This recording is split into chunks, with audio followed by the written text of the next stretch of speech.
Hello everyone. Today we discuss about the tibia bone. Now first of all, how to determine the which of tibia bone actually kept in front of you in the exam. So first of all, the upper end of the tibia bone is much larger as compared to the lower end. And also over here, remember, we have one medial malleolus, okay, at the medial side at the lower end of the particular tibia bone.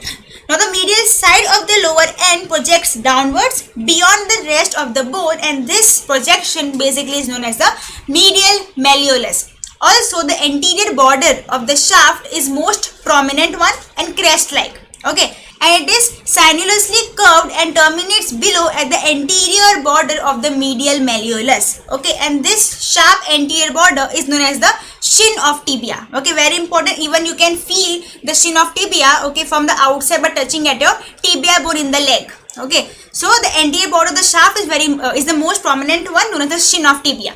Okay, so while you are holding the particular tibia bone, just make sure that the head is comparatively larger as compared to the lower end, and the medial malleolus, or we can say the projection at the lower end is actually at the medial side, and the anterior border is the sharpest one. Okay, so by this over here we can say that the picture on the screen of yours is the left tibia bone. Okay, now for the anatomical position of the tibia bone, just hold the tibia bone vertically. That is the only anatomical position of this.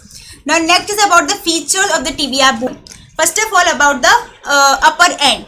Now the upper of the tibia bone, remember, it is markedly expanded as compared to the lower end from the side to side. Okay, and remember, it is basically a medial condyle, a lateral condyle, an intercondylar area, and a tuberosity at the upper end. Okay, now first of all, the medial condyle. Now this medial condyle is actually comparatively larger than the lateral condyle, and its superior surface, basically remember, articulates with the medial condyle of the femur. Okay, medial condyle of tibia articulates with the medial condyle of the femur. Simple.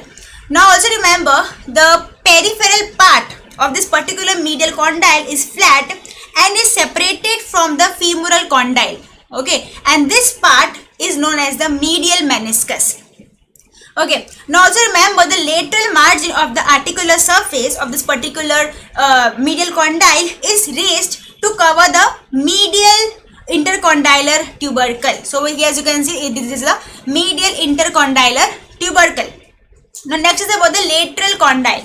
The lateral condyle basically overhangs the shaft more than the medial condyle. Remember, the lateral condyle actually overhangs the shaft more than the medial condyle, and the superior surface of the condyle articulates with, of course, with the lateral condyle of the femur bone, right? Also remember, the peripheral part of this particular lateral condyle is flat and is separated from the femur by the lateral meniscus. Okay. Now, the anterior aspect of the condyle bears a flattened impression known as the Gerdy's tubercle. Very important, Gerdy's tubercle. The anterior aspect of the condyle bears a flattened impression. There is a Gerdy's tubercle. Now, next is the intercondylar area. The intercondylar area is actually the roughened area on the superior surface between the articular surfaces of the two condyles. Remember, the articular surfaces, not the meniscus. Okay.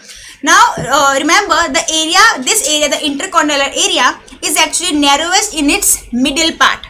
Now, this part is actually elevated to form the intercondylar eminence, which is flanked by the medial and the lateral intercondylar tubercles. Okay. Now, next is about the tuberosity. Now, here remember, the tuberosity or tibial tuberosity is a prominence located on the anterior aspect of the upper end of the tibia. And remember, it basically forms the anterior limits of the intercondylar area. Now next is about the shaft of the tibia. Now the tibia is actually prismoid in shape. Okay, the shaft of the actually prismoid in shape, and it has basically three borders. Okay, and three surfaces. The three borders are the anterior, medial, and the interosseous border. And three surfaces are the lateral, medial, and the posterior surface. First of the borders. The anterior border is actually sharp and S-shaped, being convex medially in the upper part and convex laterally in the lower part. Okay, and it extends from the, remember, tibial tuberosity above up to the anterior border of the medial malleolus below. Okay, and remember, this border or the anterior border is subcutaneous and forms the shin of tibia. Very important. Okay, even you can feel this shin of tibia from externally by touching your tibia bone, okay, in the leg. Now the medial border actually rounded and basically extends from the medial condyle above up to the posterior border of the medial malleolus below. And third is the interosseous or the lateral border. Now next is the surfaces. Now we have three surfaces. First one, the lateral surface. Now this lateral surface basically lies between the anterior and the interosseous or the lateral border. Now the posterior surface basically lies between the medial and the interosseous border. And remember, it is widest in its upper part. Okay, and this part is crossed obliquely by a rough ridge known as the soleal line. So this is the soleal line. Now remember, above the soleal line, the posterior surface is in the form of a triangular area and the area below the soleal line is elongated. Now remember, it is divided into medial and the lateral parts by vertical ridge. The lower or the area below the soleal line is divided into medial and the lateral parts by vertical ridge. Okay, and also nutrient foramen is situated near the upper end of this ridge. Okay, and it is directed downwards and transmits the nutrient artery, which is a branch of the posterior tibial artery. Okay, now next is about the lower end of the tibia. Now the lower end of the tibia is slightly expanded, okay, but not like the upper end. Okay, and it has 5 surfaces, remember. Medially, it is prolonged downwards as the medial malleolus, very important projection in the tibia. Now remember, we have 5 surfaces over here, that is the anterior surface, medial surface, lateral, inferior and the posterior surface. 5 surfaces in the lower end. First of the anterior surface. Now this is larger surface of the lower end and has upper part as smooth part and the lower part as roughened part. Now the medial surface subcutaneous. Okay, the lateral surface of the lower end presents a triangular fibular notch to which the lower end of the fibula articulates to form the inferior tibiofibular joint. Very important. The lateral surface of the lower end presents a triangular fibular notch to which the this lower end of the fibula bone articulates and forms the inferior tibiofibular joint. Okay, and the upper part of the notch is, remember, rough. Now we remember the inferior surface of the lower end is articular and it articulates basically with the superior trochlear surface of the talus and also takes part in forming the ankle joint, of course. Okay, now remember over here the posterior surface is smaller than the anterior surface. Now the medial malleolus over here is a short but strong process which projects downwards from the medial surface of the lower end of the tibia and forms a subcutaneous prominence on the medial side of the ankle. Okay, so whatever at the medial side of the ankle, whatever the prominence is actually present, okay, that is the formed by the medial malleolus only. Now next are the attachments on the shaft of the tibia. Now first of all, tibialis anterior muscle basically arises from the upper 2/3 of the lateral surface of the tibia. Next, the sartorius, the gracilis and the semitendinosus muscle, that means the Garopp's muscle, the pes anserin, they basically inserted on the upper part of the medial surface of the tibia bone. And also remember the soleus muscle arises from the soleal line. And also tendinous arch for the origin of the soleus is basically attached to a tubercle at the upper end of the soleal line. Now next, the popliteus muscle.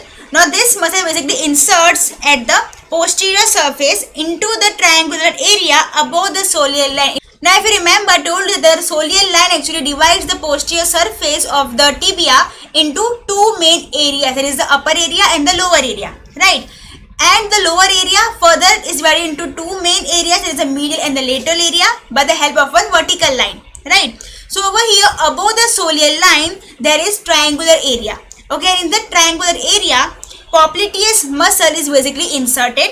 And remember, below the soleal line we were having 2 main areas. There is a medial and the lateral area. So, and remember, the medial area of the posterior surface below the soleal line gives origin to the flexure dirum longus, while the lateral area gives origin to the tibialis posterior. Okay.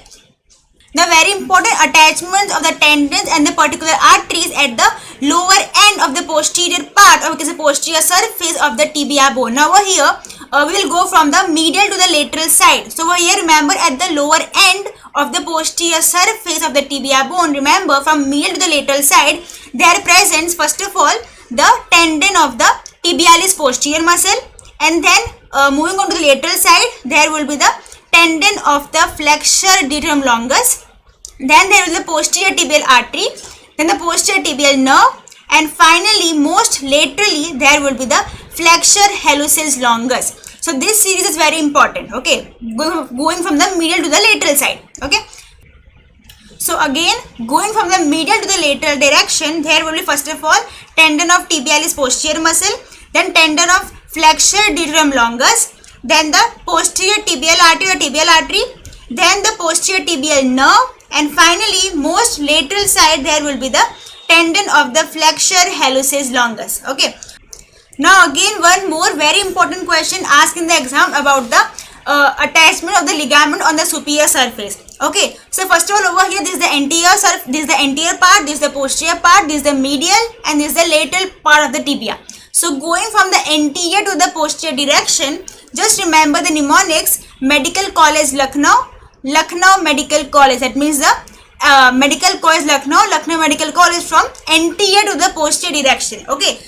Over here, going from the anterior to posterior direction, so the anterior-most M is the anterior horn of the medial meniscus, the C is the anterior cruciate ligament, the L is the anterior horn of the lateral meniscus. Okay, now after that there will be, of course, there will be intercondylar eminence will come, and behind the intercondylar eminence the posterior area comes. Now here behind the intercondylar eminence, over here the L denotes the posterior horn of lateral meniscus, M denotes the posterior horn of medial meniscus, and the C denotes for the posterior cruciate ligament. So just remember the mnemonics from the anterior to the posterior direction as Medical College Lucknow, Lucknow Medical College. Okay, so you'll be easily able to remember all the ligaments over here.